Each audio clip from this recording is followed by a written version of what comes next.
कर्मों का फल। मुंशी प्रेमचंद जी की कहानी।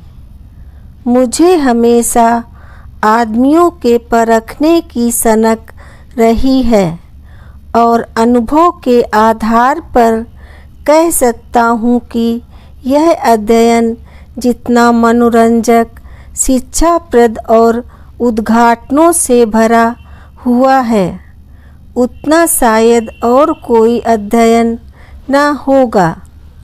लेकिन अपने दोस्त लाला साईं दयाल से बहुत अरसे तक दोस्ती और बेतकल्लुफ़ी के संबंध रहने पर भी मुझे उनकी था न मिली। मुझे ऐसे दुर्बल शरीर में ज्ञानियों की सी शांति और संतोष देखकर आश्चर्य होता था, जो एक नाजुक पौधे की तरह मुसीबतों के झोंकों में भी अचल और अटल रहता था। जो वह बहुत ही मामूली दर्जे का आदमी था, जिसमें मानव कमजोरियों की कमी न थी। वह वादे बहुत करता था, लेकिन उन्हें पूरा करने की ज़रूरत नहीं समझता था। वह मिथ्याभाषी न हो, लेकिन सच्चा भी न था। बेमुरव्वत न हो, लेकिन उसकी मुरव्वत छिपी रहती थी। उसे अपने कर्तव्य पर पाबंद रखने के लिए दबाव और निगरानी की ज़रूरत थी। किफ़ायत सारी के उसूलों से बेखबर, मेहनत से जी चुराने वाला, उसूलों का कमज़ोर, एक ढीला ढाला मामूली आदमी था। लेकिन जब कोई मुसीबत सिर पर आ पड़ती तो उसके दिल में साहस और दृढ़ता की वह ज़बरदस्त ताकत पैदा हो जाती थी, जिसे शहीदों का गुण कह सकते हैं। उसके पास ना दौलत थी, ना धार्मिक विश्वास, जो ईश्वर पर भरोसा करने और उसकी इच्छाओं के आगे सिर झुका देने का स्रोत है। एक छोटी सी कपड़े की दुकान के सिवाय कोई जीविका न थी। ऐसी हालातों में उसकी हिम्मत और दृढ़ता का सोता कहाँ छिपा हुआ है, वहाँ तक मेरी अन्वेषण दृष्टि नहीं पहुँचती थी। बाप के मरते ही मुसीबतों ने उस पर छापा मारा। कुछ थोड़ा सा कर्ज विरासत में मिला, जिसमें बराबर बढ़ते रहने की आश्चर्यजनक शक्ति छिपी हुई थी। बेचारे ने अभी बरसी से छुटकारा नहीं पाया था कि महाजन ने नालिश की और अदालत के तिलस्मी अहाते में पहुँचते ही वह छोटी सी हस्ती इस तरह फूली जिस तरह मशक फलती है। डिगरी हुई। जो कुछ जमा जथा थी, बर्तन भाड़े, हांडी तवा, उसके गहरे पेट में समा गए। मकान भी न बचा। बेचारे मुसीबतों के मारे साईं दयाल का अब कहीं ठिकाना न था। कौड़ी कौड़ी को मुहताज, न कहीं घर न बार। कई कई दिन फाके से गुजर जाते थे। अपनी तो खैर उन्हें जरा भी फिक्र न थी, लेकिन बीवी थी, 2-3 बच्चे थे। उनके लिए तो कोई न कोई फिक्र करनी पड़ती थी। कुनबे का साथ और यह बेसरोसामानी बड़ा दर्दनाक दृश्य था। शहर से बाहर एक पेड़ की छां में यह आदमी अपनी मुसीबत के दिन काट रहा था। सारे दिन बाजारों की खाक छानता। मैंने एक बार उस रेलवे स्टेशन पर देखा, उसके सिर पर एक भारी बोझ था। उसका नाजुक सुख सुविधा में पला हुआ शरीर पसीना पसीना हो रहा था। पैर मुश्किल से उठते थे, दम फूल रहा था, लेकिन चेहरे से मर्दाना हिम्मत और मजबूत इरादे की रोशनी टपकती थी। चेहरे से पूर्ण संतोष झलक रहा था।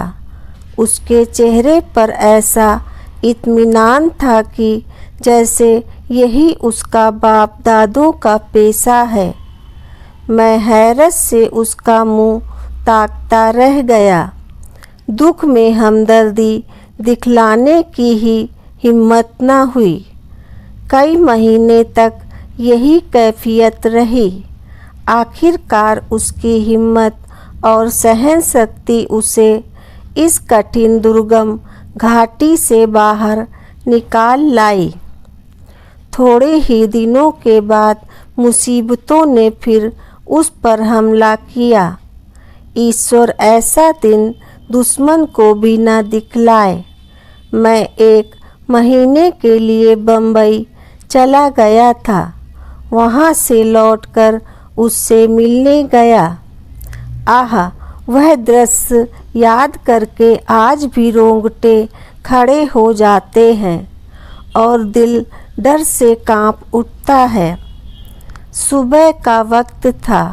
मैंने दरवाजे पर आवाज़ दी और हमेशा की तरह बेतकल्लुफ़ अंदर चला गया, मगर वहाँ साईं दयाल का वह हंसमुख चेहरा, जिस पर मर्दाना हिम्मत की ताजगी झलकती थी, नज़र न आया। मैं 1 महीने के बाद उनके घर जाऊं और वह आँखों से रोते लेकिन होठों से हंसते दौड़कर मेरे गले लिपट न जाए।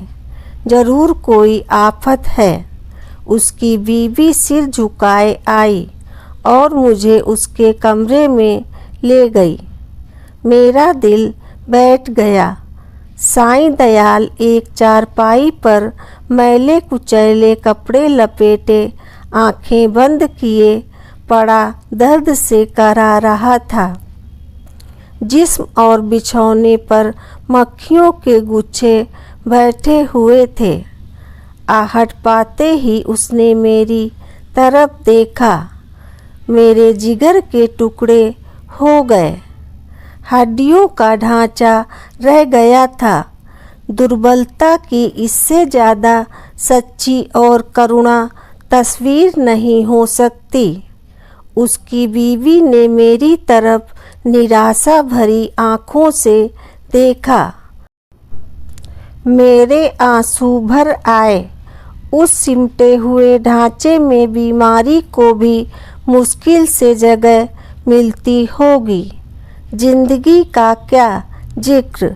आखिर मैंने धीरे से पुकारा। आवाज़ सुनते ही वह बड़ी बड़ी आंखें खुल गईं, लेकिन उनमें पीड़ा और शोक के आंसू न थे। संतोष और ईश्वर पर भरोसे की रोशनी थी। और वह पीला चेहरा, आह, वह गंभीर संतोष का मौन चित्र, वह संतोषमय संकल्प की सजीव स्मृति। उसके पीलेपन में मर्दाना हिम्मत की लाली झलकती थी। मैं उसकी सूरत देखकर घबरा गया। क्या यह बुझते हुए चिराग की आखिरी झलक तो नहीं है? मेरी सहमी हुई सूरत देखकर वह मुस्कुराया और बहुत धीमी आवाज़ में बोला, तुम ऐसे उदास क्यों हो? यह सब मेरे कर्मों का फल है। मगर कुछ अजब बदकिस्मत आदमी था। मुसीबतों को उससे कुछ खास मोहब्बत थी। किसे उम्मीद थी कि वह उस प्राणघातक रोग से मुक्ति पाएगा? डॉक्टरों ने भी जवाब दे दिया था। मौत के मुंह से निकल आया। अगर भविष्य का जरा भी ज्ञान होता तो सबसे पहले मैं उसे जहर दे देता। आह, उस शोकपूर्ण घटना को याद करके कलेजा मुंह को आता है। धिक्कार है उस जिंदगी पर कि बाप अपनी आँखों से अपनी इकलौते बेटे का शोक देखे। कैसा हंसमुख, कैसा खूबसूरत होनहार लड़का था, कैसा सुशील, कैसा मधुर भाषी। जालिम मौत ने उसे छांट लिया। प्लेग की दुहाई मची हुई थी। शाम को गिल्टी निकली और सुबह को कैसी मनहूस अशुभ सुबह थी। वह जिंदगी सवेरे के चिराग की तरह बुझ गई।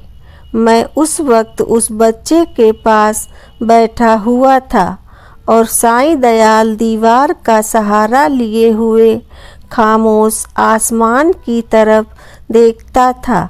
मेरी और उसकी आँखों के सामने जालिम और बेरहम मौत ने उस बच्चे को हमारी गोद से छीन लिया। मैं रोते हुए साईं दयाल के गले से लिपट गया। सारे घर में कोहराम मचा हुआ था। बेचारी माँ पछाड़े खा रही थी। बहनें दौड़ दौड़कर भाई की लाश से लिपटती थीं और जरा देर के लिए ईर्षा ने भी संवेदना के आगे सिर झुका लिया था। मोहल्ले की औरतों को आंसू बहाने के लिए दिल पर जोर डालने की ज़रूरत न थी। जब मेरे आंसू थमे तो मैंने साईं दयाल की तरफ देखा। आँखों में तो आंसू भरे हुए थे। आह, संतोष का आँखों पर कोई बस नहीं, लेकिन चेहरे पर मर्दाना दृढ़ता और समर्पण का रंग स्पष्ट था। इस दुख की बाढ़ और तूफानों में भी शांति की नैया उसके दिल को डूबने से बचाए हुए थी। इस दृश्य ने मुझे चकित नहीं, स्तंभित कर दिया। संभावनाओं की सीमाएं कितनी ही व्यापक हों, ऐसी हृदय द्रावक स्थिति में होश हवास और इत्मीनान को कायम रखना उन सीमाओं से परे है। लेकिन इस दृष्टि से साईं दयाल मानव नहीं, अति मानव था। मैंने रोते हुए कहा, भाई साहब, अब संतोष की परीक्षा का अवसर है। उसने दृढ़ता से उत्तर दिया, हाँ, यह कर्मों का फल है। मैं एक बार फिर भौचक्का होकर उसका मुँह ताकने लगा, लेकिन साईं दयाल का यह तपस्वियों जैसा धैर्य और ईश्वर इच्छा पर भरोसा अपनी आँखों से देखने पर भी मेरे दिल में संदेह बाकी थे। मुमकिन है जब तक चोट ताजी है सब्र का बांध कायम रहे, लेकिन उसकी बुनियादें हिल गई हैं, उसमें दरारें पड़ गई हैं। वह अब ज़्यादा देर तक दुख और शोक की जहरों का मुकाबला नहीं कर सकता। क्या संसार की कोई दुर्घटना इतनी हृदय द्रावक, इतनी निर्मम, इतनी कठोर हो सकती है? संतोष और दृढ़ता और धैर्य और ईश्वर पर भरोसा, यह सब उस आंधी के समान घास फूस से ज़्यादा नहीं। धार्मिक विश्वास तो क्या, अध्यात्म तक उसके सामने सिर झुका देता है। उसके झोंके आस्था और निष्ठा की जड़ें हिला देते हैं। लेकिन मेरा अनुमान गलत निकला।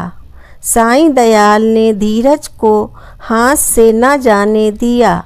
वह बदस्तूर जिंदगी के कामों में लग गया। दोस्तों की मुलाकातें और नदी के किनारे की सैर और तफरीह और मेलों की चहल पहल, इन दिलचस्पियों में उसके दिल को खींचने की ताकत अब भी बाकी थी। मैं उसकी एक एक क्रिया को, एक एक बात को गौर से देखता और पढ़ता। मैंने दोस्ती के नियम कायदों को भुलाकर उसे उस हालत में देखा जहाँ उसके विचारों के सिवा और कोई न था, लेकिन उस हालत में भी उसके चेहरे पर वही पुरुषोचित धैर्य था और शिकवे शिकायत का एक शब्द भी उसकी जबान पर नहीं आया। इसी बीच मेरी छोटी लड़की चंद्रमुखी निमोनिया की भेंट चढ़ गई।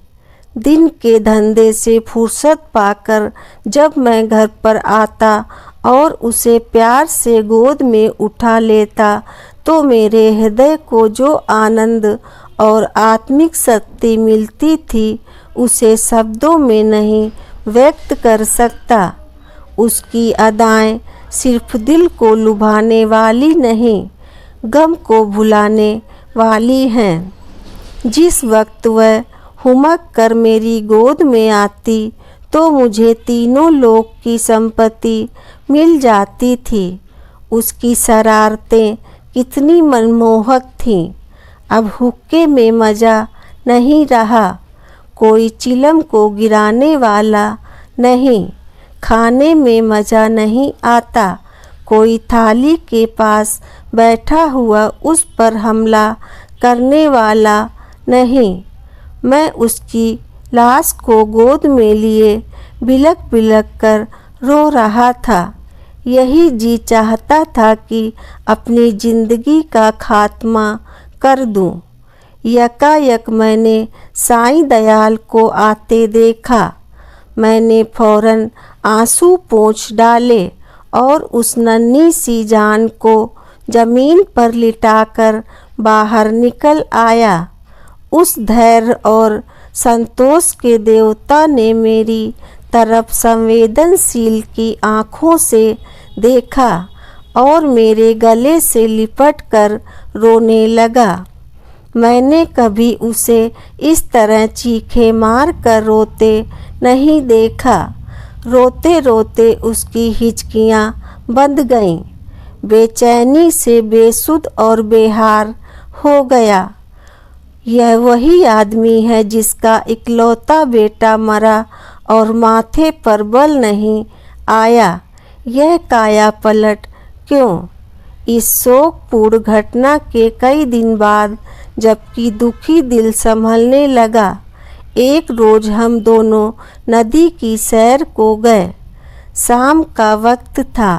नदी कहीं सुनहरी, कहीं नीली, कहीं काली, किसी थके हुए मुसाफिर की तरह धीरे धीरे बह रही थी।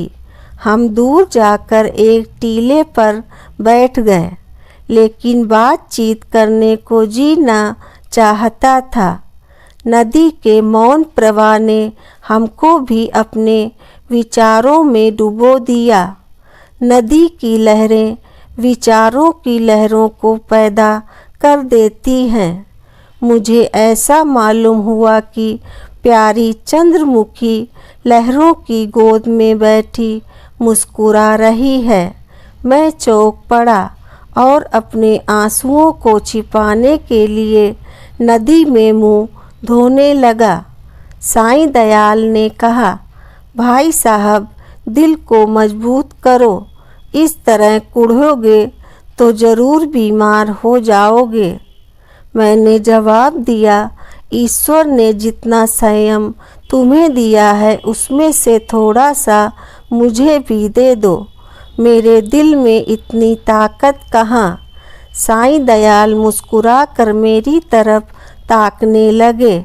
मैंने उसी सिलसिले में कहा, किताबों में तो दृढ़ता और संतोष की बहुत सी कहानियाँ पढ़ी हैं, मगर सच मानो कि तुम जैसा दृढ़ कठिनाइयों में सीधा खड़ा रहने वाला आदमी आज तक मेरी नज़र से नहीं गुजरा। तुम जानते हो कि मुझे मानव स्वभाव के अध्ययन का हमेशा से शौक़ है, लेकिन मेरे अनुभव में तुम अपनी तरह के अकेले आदमी हो। मैं यह न मानूंगा कि तुम्हारे दिल में दर्द और घुलावट नहीं है। उसे मैं अपनी आँखों से देख चुका हूँ। फिर इस ज्ञानियों जैसे संतोष और शांति का रहस्य तुमने कहाँ छिपा रखा है? तुम्हें इस समय यह रहस्य मुझसे कहना पड़ेगा। साईं दयाल कुछ सोच विचार में पड़ गया और जमीन की तरफ ताकते हुए बोला, यह कोई रहस्य नहीं, मेरे कर्मों का फल है। यह वाक्य मैंने चौथी बार उसकी जबान से सुना और बोला, जिन कर्मों का फल ऐसा शक्तिदायक है, उन कर्मों की मुझे भी कुछ दीक्षा दे दो। मैं ऐसे फलों से क्यों वंचित रहूं? साईं दयाल ने व्यथापूर्ण स्वर में कहा, ईश्वर न करे कि तुम ऐसा कर्म करो और तुम्हारी जिंदगी पर उसका काला दाग लगे।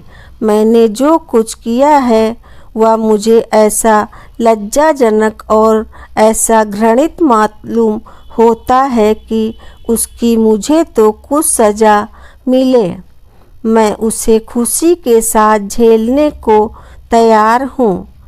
आह, मैंने एक ऐसे पवित्र खानदान को, जहाँ मेरा विश्वास और मेरी प्रतिष्ठा थी, अपनी वासनाओं की गंदगी में लिथेड़ा, और एक ऐसे पवित्र हृदय को जिसमें मोहब्बत का दर्द था, जो सौंदर्य वाटिका की एक अनोखी नई खिली हुई कली थी और सच्चाई थी। उस पवित्र हृदय में मैंने पाप और विश्वासघात का बीज हमेशा के लिए बो दिया। यह पाप है जो मुझसे हुआ है और उसका पल्ला उन मुसीबतों से बहुत भारी है जो मेरे ऊपर अब तक पड़ी हैं या आगे चलकर पड़ेंगी। कोई सज़ा, कोई दुख, कोई क्षति उसका प्रायश्चित नहीं कर सकती। मैंने सपने में भी न सोचा था कि साईं दयाल अपने विश्वासों में इतना दृढ़ है। पाप हर आदमी से होते हैं।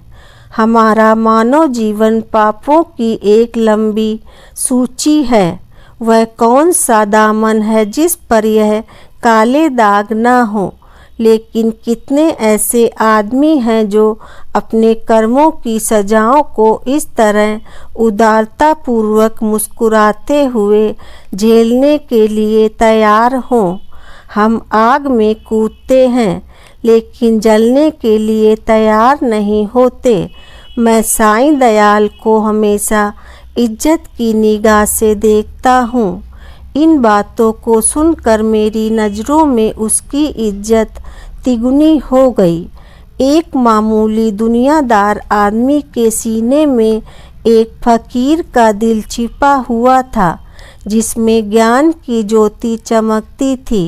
मैंने उसकी तरफ श्रद्धापूर्ण आँखों से देखा और उसके गले से लिपट कर बोला, साईं दयाल, अब तक मैं तुम्हें एक दृढ़ स्वभाव का आदमी समझता था, लेकिन आज मालूम हुआ कि तुम उन पवित्र आत्माओं में हो जिनका अस्तित्व संसार के लिए वरदान है।